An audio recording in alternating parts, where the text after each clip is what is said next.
الصوم لله يجزي كيف شاء به نحمده ونصلي على رسوله الکریم اما بعد بسم اللہ الرحمن الرحیم۔ معزز خواتین و حضرات، السلام علیکم ورحمۃ اللہ وبرکاتہ۔ میں آپ کی خدمت میں حاضر ہوں پروگرام سنہری باتوں کے ساتھ، اور آج کی مجلس میں اس وقت امت میں عمومی طور پر سوشل میڈیا کی وجہ سے ایک اہم ترین معاملہ کہ جس میں اکثر لوگ مبتلا ہوتے نظر آ رہے ہیں، وہ یہ کہ قرآن مجید سے جو بال نکل رہے ہیں، ان بالوں کے بارے میں ضعیف العقیدہ مسلمان ان کو یا تو نبی علیہ السلام کے بال مبارک سمجھتے ہیں یا کسی اللہ والے کا بال مبارک سمجھتے ہیں، اور پھر جو نبی علیہ السلام کا بال مبارک سمجھتے ہیں اس کے اوپر درود و سلام پڑھتے ہیں، اور جو اولیاء اللہ میں سے کسی کا بال سمجھتے ہیں تو اس کی تعظیم اور اس کی زیارت کرتے ہیں۔ آیا یہ جو قرآن مجید میں بال نکل رہا ہے، یہ اس کی حقیقت کیا ہے؟ تو تمام خواتین و حضرات کی خدمت میں گزارش ہے کہ میری اس بات کو ذرا توجہ سے سماعت فرما لیں، انشاءاللہ بڑا نفع ہوگا۔ بنیادی بات تو یہ ہے کہ انسانی جسم میں جو بال ہیں،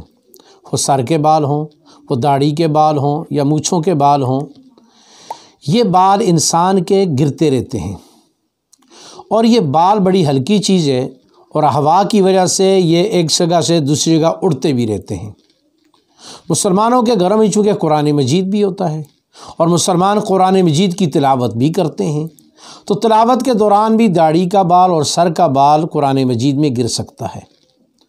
اور جب وہ بال قرآن مجید کے اندر سے برآمد ہوا تو ہم نے اس کو یہ سمجھ لیا کہ چونکہ یہ قرآن سے برآمد ہوا ہے اور ہم نے اس کو اپنے ہاتھ سے رکھا نہیں ہے تو ظاہر بات ہے یہ کسی مقدس بالی کی طرف اشارہ ہے، تو ایسی بات نہیں ہے۔ ہر بات کہ جو انسان کی عقل کو حیران کرے وہ کرامت یا معجزہ نہیں ہوا کرتی، یہ بات ذرا اچھی طرح سمجھ لیجیے، بلکہ وہ شیطانی حرکت بھی ہو سکتی ہے، استدراج بھی ہو سکتا ہے۔ اور آپ کو یقین نہ آئے تو پھر سنیے گا، پیران پیر شیخ عبدالقادر جیلانی رحمۃ اللہ تعالی خود فرماتے ہیں کہ میں ایک دفعہ جنگل کے سفر میں تھا، اور جنگل کے سفر میں جب میں جہاں پہنچا تو وہاں پانی نہیں تھا، پیاس مجھے بڑی شدید لگی، میں نے اللہ جل جلالہ کی ذات سے دعا مانگی، اللہ رب العزت کی ذات نے اس دعا کی برکت سے میرے اوپر بادلوں کا سایہ کر دیا، اور اس بادل کے اندر سے پانی بھی اللہ تبارک و تعالیٰ نے مجھے نصیب کیا، مجھے ذہنی طور پہ تسکین ہوئی۔ پھر میں کیا دیکھتا ہوں کہ ان بادلوں سے ایک روشنی نکلتی ہے اور وہ روشنی آسمانوں تک چلی جاتی ہے، تو اس روشنی کے اندر سے ایک شکل برآمد ہوتی ہے، اور وہ شکل برآمد ہو کر مجھے مخاطب کر کے کہتی ہے، اے عبدالقادر، میں پروردگار ہوں، میں تیرا اللہ ہوں، اور آج کے بعد میں تیرے لیے حرام چیز کو حلال کرتا ہوں، جو مرضی کر، آج کے بعد اس سے کوئی پوچھ نہیں ہوگی۔ شیخ عبدالقادر جیلانی رحمۃ اللہ تعالیٰ نے فرمایا، اعوذ باللہ من الشیطان الرجیم،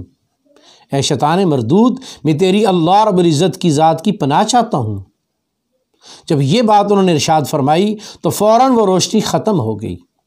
اور ختم ہونے کے بعد پھر آواز آئی کہ اے شیخ عبدالقادر جیلانی، تجھ کو تیرے علم اور فہم نے بچا لیا۔ تو شیخ عبدالقادر جیلانی رحمہ اللہ نے اس کی اس آواز کے بارے میں فرمایا، مجھے میرے علم اور فہم نے نہیں بچایا، مجھ کو میرے اللہ نے بچایا۔ اس کے بعد تیسری مرتبہ وہ شکل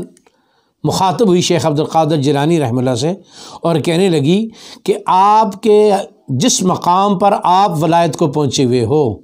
قرب خدا بندی کو پہنچے ہوئے ہو، اس مقام پر پہنچے ہوئے 70 لوگوں کو میں نے اسی طرح کا حربہ استعمال کر کے ایمان سے محروم کر کے دنیا سے بھیجا ہے۔ سمجھے کہ نہیں سمجھے؟ اس لیے یہ ہر بات جو عقل کو حیران کر دی جائے وہ نہ معجزہ ہے نہ وہ کرامت ہے، وہ شیطانی حرکت بھی ہو سکتی ہے اور وہ اس کے ساتھ استدراج بھی ہو سکتا ہے۔ یہ چیز خلاف عقل چیزیں اور عقل کو حیران کرنے والی چیزیں یہ تو بسا اوقات کافر کے ہاتھ میں بھی ظاہر ہو سکتی ہیں، تو مسلمان وہاں کیا کرے گا؟ تو لہٰذا ان بالوں کی کوئی حقیقت بھی نہیں ہے، یہ بال عام انسانی بال ہیں، اور نہ ان کو نبی علیہ السلام کا بال سمجھنا درست ہے، نہ کسی ولی کا بال سمجھنا درست ہے۔ تو نہ بالوں کے ساتھ اللہ تعالیٰ نے ہمارے مسائل کو رکھا ہوا ہے۔ اللہ تعالیٰ نے ہمارے مسائل کا حل قرآن اور حدیث میں رکھا ہوا ہے۔ اللہ کے اوامر کو رسول پاک کے طریقوں پر پورا کرنے پر اللہ نے ہمارے دونوں جہانوں کی کامیابی کا وعدہ کیا ہوا ہے۔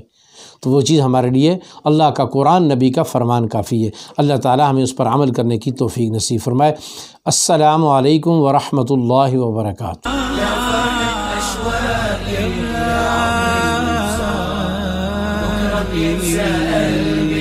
كل أيام الصعب